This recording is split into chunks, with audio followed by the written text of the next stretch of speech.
My name is Derek, and today I'm going to be showing you how to replace the LCD panel on a MacBook. Now, this particular MacBook that I'm working on is model A2485, and this repair is basically identical to the A2442. This is the panel. To some of you, this might seem like a daunting repair, and to be honest, it is. But I'm going to be showing you some things that you can do to make this much easier. Let's get into the video.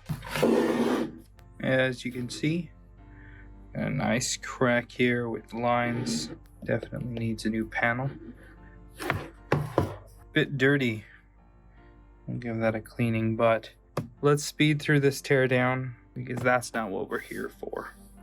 I've left just a single screw in each one of the hinges so that we can let this hinge out. So I've got it here over the edge of my desk. Now I can take out the last two screws. If you didn't see this, a lot of people tear this in the corner here, so make sure you don't tear that.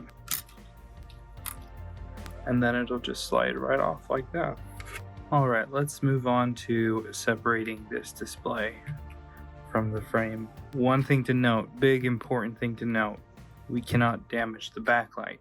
Backlights on this are replaceable, the filaments themselves, but that's also pretty expensive. So let's do our best not to damage it. And this is where it gets a little bit more meticulous. Let me show you how it goes. What I'm going to do is I'm going to gently get under the edge here, and we're going to lift up, kind of push through, just like that.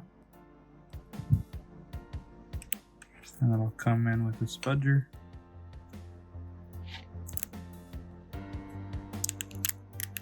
And start to slide. And it'll kind of just pop as we slide down the side.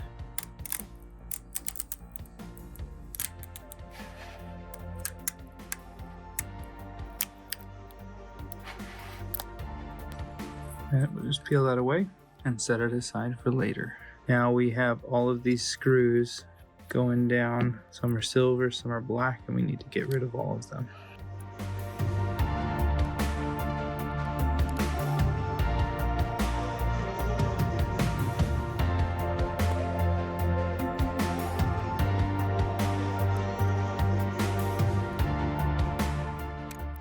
And don't forget the ones that are hiding in the corners. So I've kind of done things a little out of order here. Take out the two silver screws, and then if you get under this bar here. All right, yeah.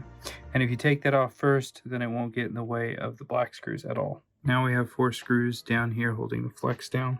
So we'll go ahead and take those ones out. All right, I'm going to take a few minutes to carefully pry these flex cables gently away from the frame. And now for the fun part. What we're going to do is get under the rubber here and gently pull it up so we can grab it. And then we'll carefully pull it up and out of the gap here. And we don't want to stretch it at all, so we're just going to do inch at a time. And we'll just keep that going all the way around. Not stretching it at all. We're just lifting and moving, lifting and moving, lifting and moving. It takes literally no effort to get this out. I'm just being really gentle with it, letting it come out without stretching it.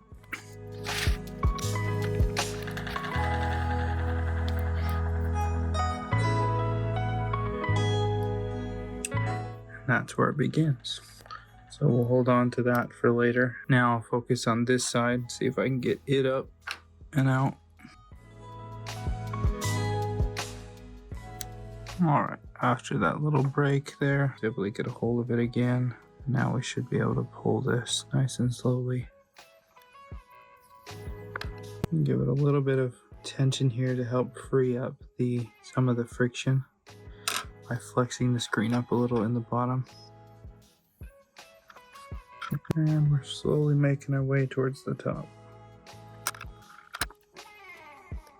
Gives you an idea of how long it gets, only halfway up the screen.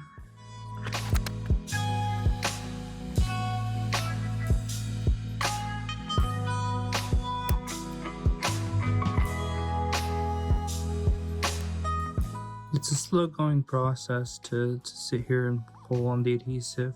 It beats having to extract it with heat when it comes to saving the backlight. So nice and slowly. Take you a few minutes to go across the top. All in all, expect to take maybe a whole 10 minutes just getting the adhesive off. If you rush it, it will break.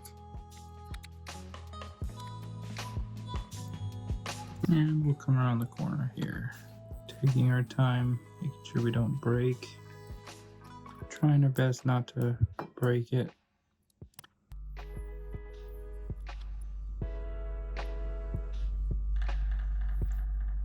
Sometimes you just have to wait for it to release. If you pull too hard, it's just gonna break. And when you feel too much tension, just hold it and hold it and hold it. Eventually will let go and you'll be able to continue to pull again, just like that.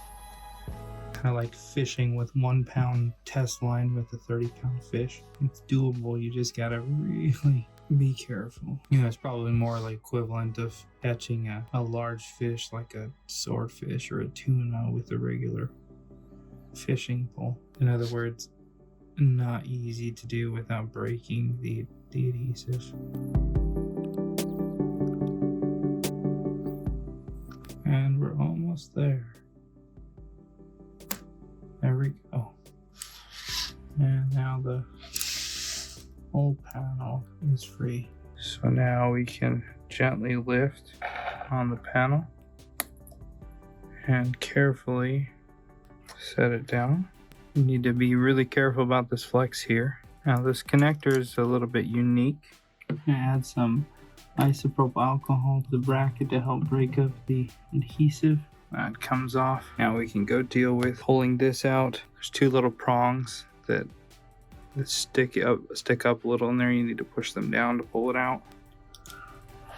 Just like that. You can see the prongs there. We're not done with this yet. We need to transfer this metal bar that goes across the back.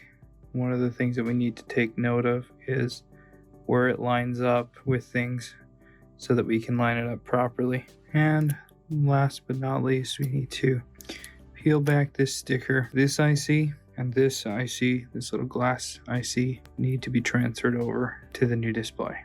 Peel back these stickers here, and this is also something to kind of note, is how these flex cables, all of them fold up. You can kind of see how they come, and you can see all we're doing is really kind of folding that over and pinching that up. We'll do that on each one of them on the new screen too. Add some isopropyl alcohol.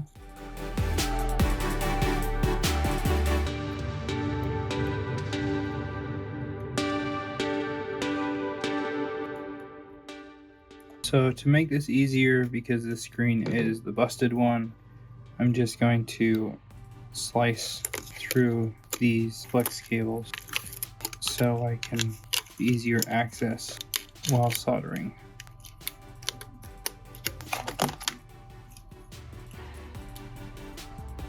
Alright, so we've got the dot up in this corner and the dot in this corner. So we've got the little arrow here to help us make sure we get this one in the right spot. And we'll just have to remember upper right.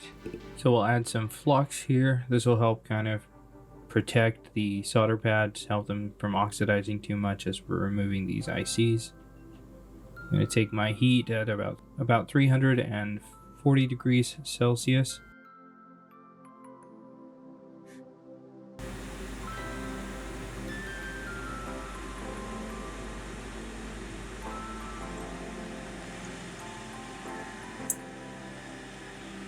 Careful not to lose them in the process. And there you go, we've got our little EPROM here and our main EDID chip. We're going to wick off all of the solder so we can prep it for reballing.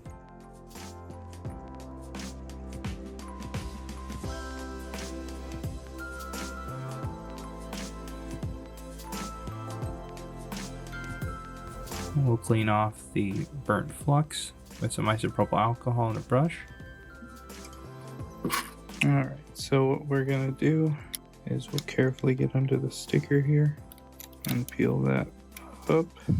And we've already taken off the original, so we need to now take this one off and discard it along with this one. And we can put back the original, the ones that came on the original, the ones that came on the screen from Apple in place of here. Put it all back together. Let's get to it. Now, if you're wondering why it's important to transfer over these ICs, let me tell you a little bit about them. The EPROM chip stores crucial display data, such as resolution settings, color profiles, and other parameters specific to the LCD panel. This data is essential for the MacBook's operating system to recognize and properly communicate with the display. The EDID chips contain information about the display's manufacturer, model, supported resolutions, refresh rate, and other capabilities. This information is transmitted to the MacBook's graphics controller during the initialization process to ensure proper display configurations. Transferring these ICs from the old panel to the new panel ensures that the replacement display behaves identically to the original one and maintains compatibility with the MacBook's hardware and software. If these ICs are not transferred or are damaged during the replacement process, it can lead to display issues such as incorrect resolution, color distortion, or even a failure to display an image altogether. I'm going to be adding some flux and spreading it out across the surfaces here. And we'll line up the chip with the dot in the correct corner. And we'll carefully heat this up until it wants to snap into place. So as you can see here, that chip kind of snaps into place and I nudge it a little bit. And we'll do the same with the EPROM. We're going to carefully line it up and we'll let it kind of snap into place, and then we'll give it another little tap with the tweezers. There, it snaps into place and tap. And I also move this cap back into place. All right, we've now got both ICs soldered on there. Go ahead and try to put the sticker back now. Now we've got to put back the metal bracket. There was some old adhesive. We'll just tape right over that.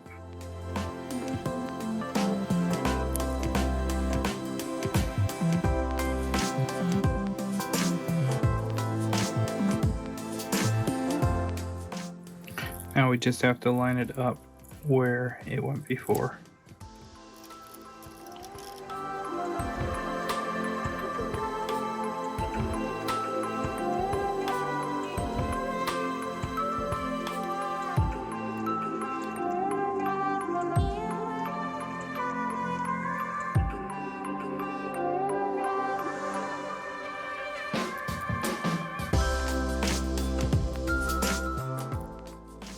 We'll take our flex cable here and slide it on in.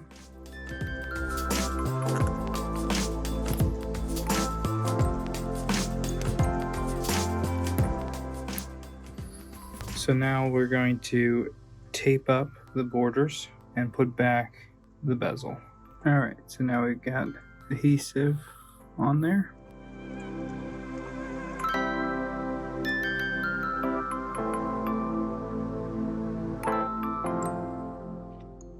All right, so we've got bezel back in.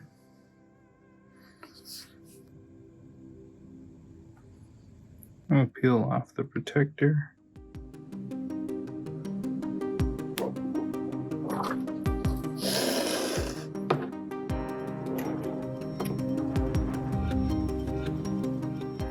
We'll gently set it down inside, making sure it slides under the rubber here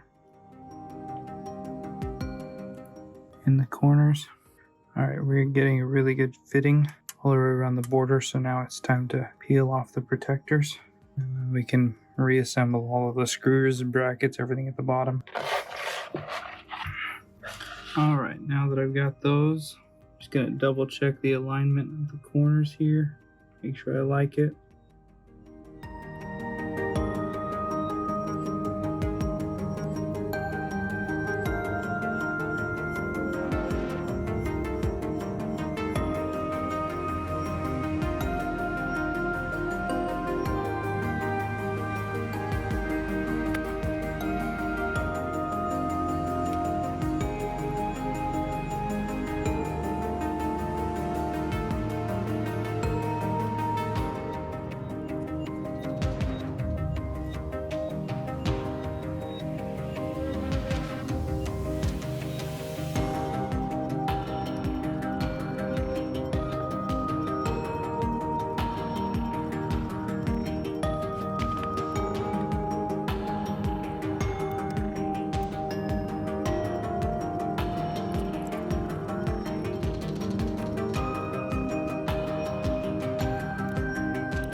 after a little bit of charge, we were able to get it to come back on.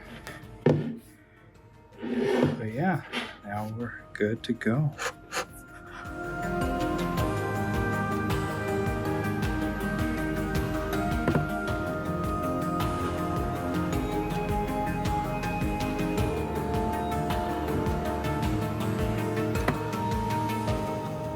So there you go. That's how to replace the LCD panel on a MacBook Pro A2485. Pretty much identical to the MacBook A2442 that I did in a previous video. There are some differences, so check out that video if you haven't already. I'll link it right here.